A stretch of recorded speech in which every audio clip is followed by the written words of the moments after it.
તો જય માતાજી દોસ્તો, અને આજે ખાસ કરીને કહેવાનું એ તે વિડીયો જેટલું વધુમાં વધુ લોકો સાથે શેર કરજો, કેમ કે આ કોઈ પ્રમોશન વિડીયો નથી, આ એક માનવતાનું કામ છે। અને આ જે વિડીયો છે એ પહેલા તમે વિડીયો જોઈ લો। આ માજીનો વિડીયો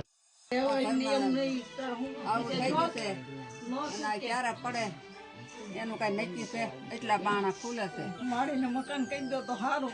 ખજૂરભાઈ તમે એનો દીકરો નથી ઘરનું માણસ સોળી હોય છે। સોમાહામાં બિચારા વયા જાય સોરે હુવા। જાનભાઈ માનું દેવડી ગામનું આ વિડીયો છે, અને માજી ખૂબ જ ગંભીર પરિસ્થિતિમાં રહે છે। અને એમનું મકાનની વાત કરીએ તો મકાન છે ને, તો આ ચોમાસું જે આવે છે, મને તો નથી લાગતું કે આ ચોમાસું આ જે મકાન છે એ ચોમાસું કાઢી શકે, કારણ કે માજીની પરિસ્થિતિ ખૂબ જ નબળી છે અને એમને કોઈ દીકરો નથી અને એમના પતિનું અવસાન પણ થોડાક સમય પહેલા થઈ ગયેલું છે। તો માજી એકલા છે અને નિરાધાર છે।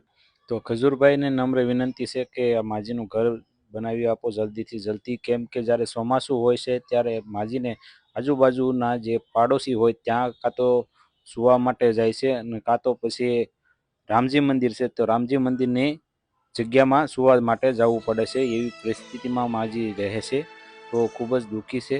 તો માજીનું આ ઘર બનાવી આપવા ખજૂરભાઈને વિનંતી। જય માતાજી।